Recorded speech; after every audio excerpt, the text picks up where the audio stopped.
पर तुम्हें यकीन है कि ये प्लान काम करेगा? क्योंकि हमारे सारे प्लान अब तक फेल ही हुए हैं। आरोही ने दुखी होकर कहा तो स्वयं मुस्कुराते हुए बोला, भरोसा रखिए दी, बुराई कितनी भी छिपले पर एक ना एक दिन बाहर आ ही जाती है। I am proud of you Sharanya, एकदम परफेक्ट लड़का ढूंढा है तूने अपने लिए। आरोही ने मुस्कुराकर शरण्या की तरफ देखते हुए कहा। ये सुनकर शरण्या ब्लश करने लगी और स्वयं भी मुस्कुराने लगा। पर एक प्रॉब्लम अभी भी है, कुणाल ने कुछ सोचते हुए कहा। क्या भाई? स्वयं ने पूछा।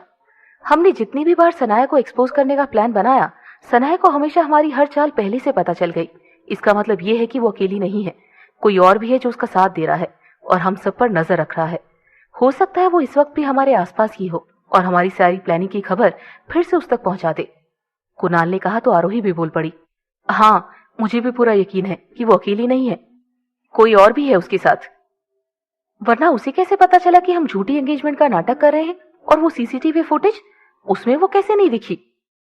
ये बात तो मैं उसी वक्त समझ गया था जब मुझे इस मर्डर के बारे में पता चला था, क्योंकि कोई भी क्रिमिनल इतना बड़ा क्राइम अकेले नहीं कर सकता।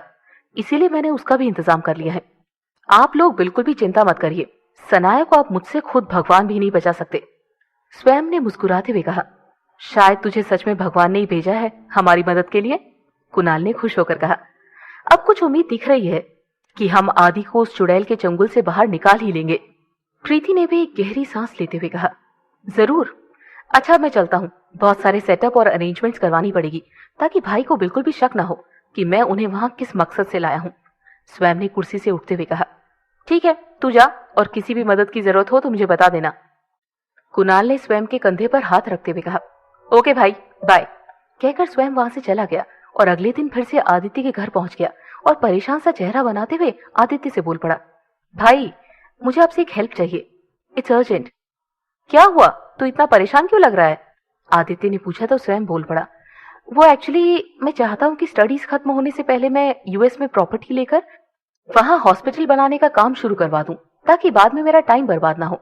मैंने शिकागो में एक प्रॉपर्टी भी देख ली है, पर मुझे अभी डीलिंग का इतना एक्सपीरियंस नहीं है, इसीलिए मैं चाहता हूँ कि आप मेरे साथ चलकर उस प्रॉपर्टी को इंस्पेक्ट करें ताकि मुझे कोई लॉस ना हो।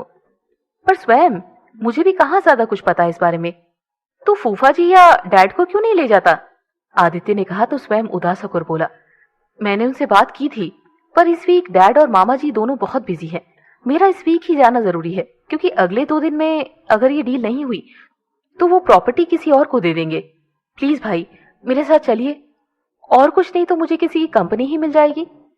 ठीक है, मैं चलता हूँ तेरे साथ, आदित्य ने कहा। आदित्य की सहमति पाकर स्वयं बहुत खुश हो गया। भाई, 2 घंटे बाद की फ्लाइट है, हमें अभी निकलना होगा, स्वयं ने कहा तो आदित्य ने ओके कहकर तैयार होने चला गया और स्वयं सोच में पड़ गया। इससे पहले सनाया का कॉल आए, भाई के फोन का कुछ करना होगा। कुछ ही देर में दोनों एयरपोर्ट पहुंच गए। तभी आदित्य के दिल में सनाया का ख्याल आया और वो स्वयं से बोल पड़ा। स्वयं, तू बैठ, मैं एक इंपॉर्टेंट कॉल करके आता हूँ। ये कहकर आदित्य नंबर डायल करते हुए वहां से जाने लगा। स्वयं समझ गया कि जरूर सनाया को कॉल करने वाला है, इसीलिए वो जानबूझकर जाकर आदित्य से टकरा गया और आदित्य का फोन जमीन से गिरकर टूट गया।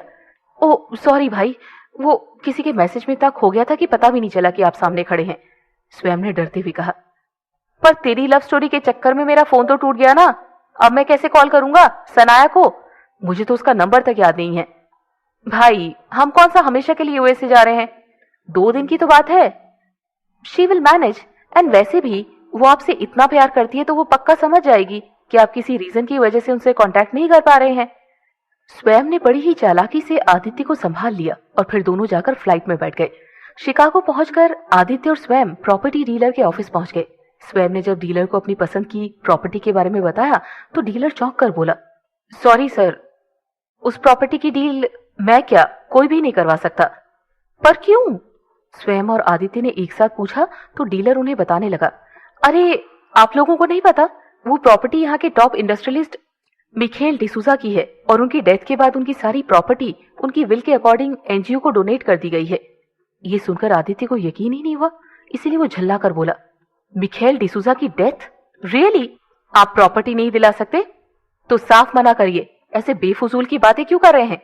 उसकी कोई डेथ वेथ नहीं हुई है, कहीं किसी और कंट्री में छिपकर बैठा होगा। लगता है आप लोग इस सिटी में नए हैं, इसीलिए आपको नहीं पता है। ये खबर तो अब हर न्यूज चैनल और हर न्यूज़पेपर में है, आज की न्यूज़पेपर में भी है। पुलिस को खुद उसके घर से उसकी बॉडी मिली है, और उसका मर्डर उसकी ही वाइफ ने अपनी मेड के साथ मिलकर किया है। वो तो पुलिस से बचकर कहीं भाग गई है, पर उसकी मेड को पुलिस ने अरेस्ट कर लिया है। खुद मेड ने ही इस बात की गवाही दी है कि उसने ही अपने पति का कत्ल किया है। आप चाहे तो पुलिस हेडक्वार्टर से इंक्वायरी कर सकते हैं।